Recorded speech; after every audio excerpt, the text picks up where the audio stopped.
So, what's going on, everybody? Welcome back to the channel where we discuss all things Golf Wang and streetwear. And in today's video, we are going to be starting a new series on the channel called Style Evolution. In this video, we will be looking at different celebrities and examining how their style has changed over the years. I've always been very interested in this, and being that the celebrities specifically that I will be featuring in this series are considered fashion icons and have a lot of influence on streetwear and the fashion landscape as a whole, I thought this would be a very interesting video series to kick off for the channel. And I figured what better way to kick off this new series than with the man himself, Tyler. The way this video series is going to work is going to be pretty simple. All we're going to do is go through different phases of that celebrity's life and examine kind of what they were wearing and what they were getting inspired by around that time when it comes to fashion. I thought the best way to break this video up for Tyler would be to break it down on each album. So for this video, we are going to be going through 5 different eras. We are going to be doing the Bastard and Goblin era because I kind of grouped those two together. Tyler was kind of wearing a lot of the same stuff around that time. Then after that, we will have the Wolf era, Cherry Bomb era, Flower Boy era, and the Igor era. And I know this video might be a bit of a long one, so I don't want to take up too much of your time with the intro. So without further ado, let's go ahead and get straight into the video. And we are, of course, going to be kicking things off with the Bastard and Goblin era. Now, what I associate a lot with Tyler's style in this era is Supreme. Always the first thing that comes in mind to me, because this is kind of pre-Golf Wang, and Tyler was still really into skate culture and stuff like that, which is something Supreme is deeply ingrained with. Most specifically, what I remember seeing Tyler wear a lot of was Supreme hats,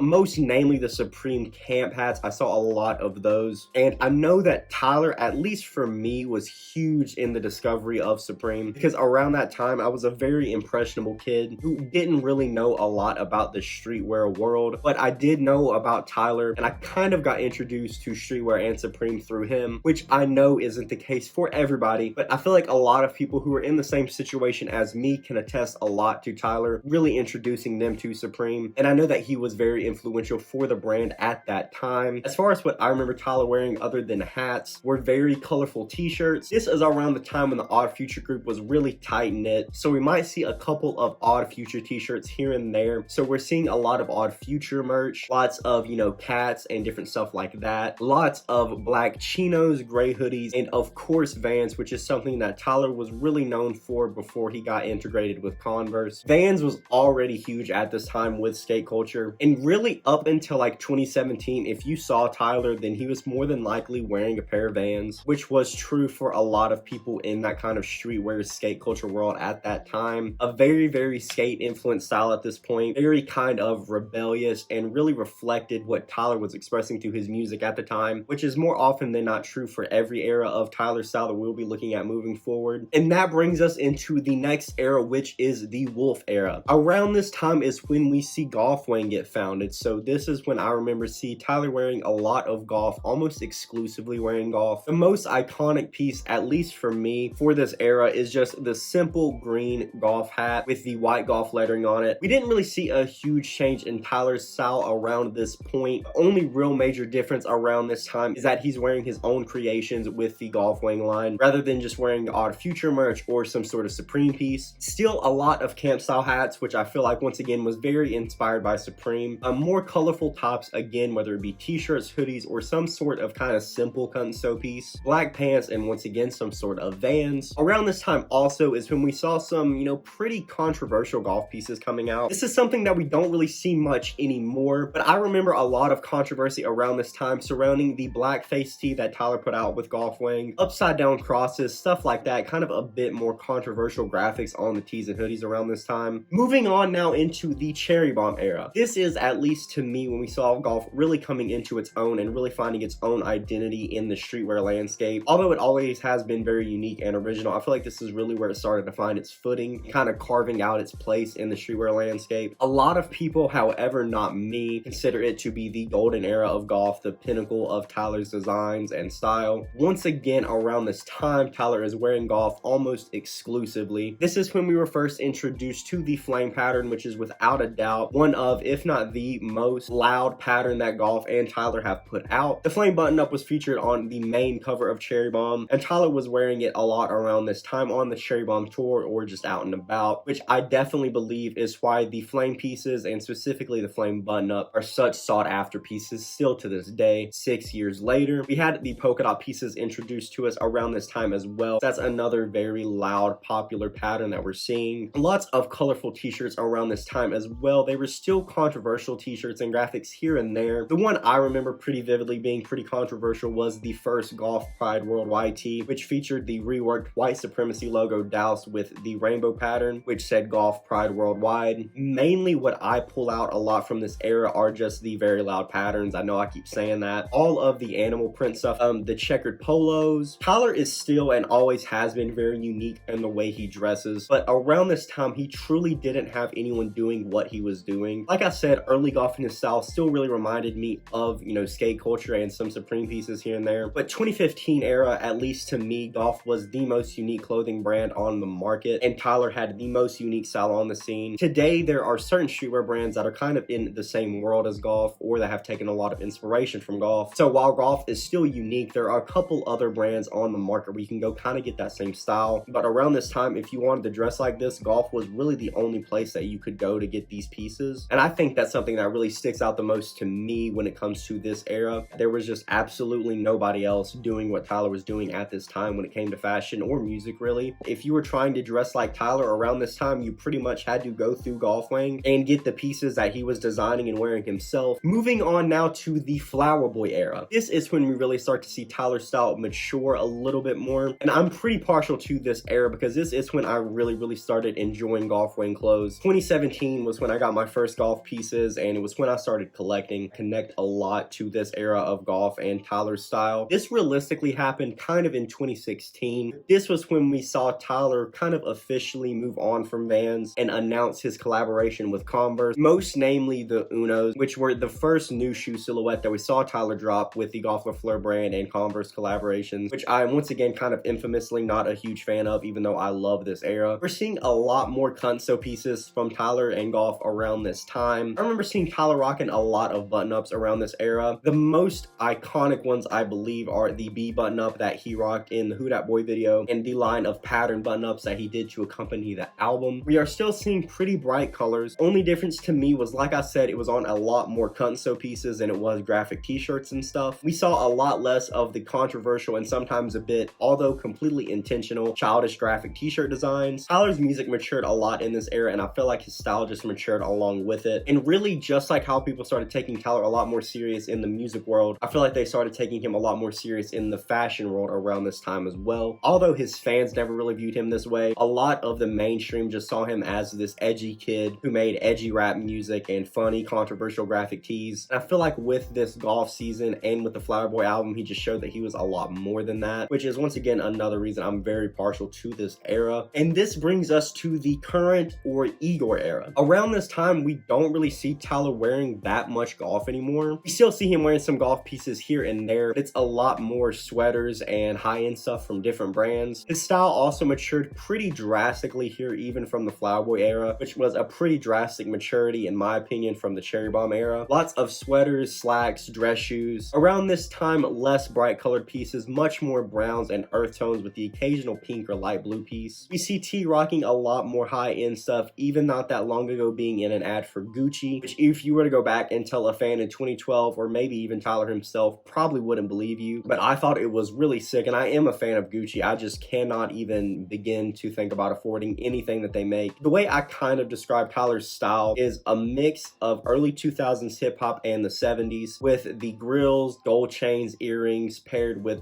you know, cardigan or slacks and Doc Martens or some sort of dress shoe. On paper, at least to me, that sounds like a very outlandish pairing that would never work, but Tyler really pulls it off in a unique way, and I think really his style is better now than it ever was, and I find myself taking a lot more fit inspo from T now than I ever did at any point before. This is personally, when it comes to a pure fashion standpoint, my favorite era of Tyler's style. I really just love the outfits and stuff that he's wearing now, much more than I did at any other point of his career. When it comes to Tyler, his evolution through music has been something we probably genuinely won't see for years to come, and I think the fashion that he rocked throughout each era is a true reflection of that as well. Tyler has been very influential to streetwear and fashion as a whole, and I think just looking at the way his style has evolved and just the self-expression that he puts forth in each era is something that is really amazing, and that level of self-expression is something that I strive to get more and more close to every day. And just going from a kid who skated and wore Supreme to being in a Gucci ad, it's just a really inspiring evolution to me, and you know, really shows to me that anything is as possible. And I had a ton of fun. You know, I have fun filming every video, but I had a lot more fun filming this video than I thought I would. I hope you guys enjoyed this video. I plan on doing more of these at some point in the future with Kanye, Pharrell, and a bunch more other fashion icons that I personally love. I thought this video was a ton of fun, and I hope you guys have as much fun watching it as I did filming it. As always, if you like this kind of content and you would like to see more, definitely like this video and subscribe to the channel. I have a ton of golf and streetwear content coming moving forward. That'll do for this video, guys. Thanks so much for checking this out. I'll see you in the next one.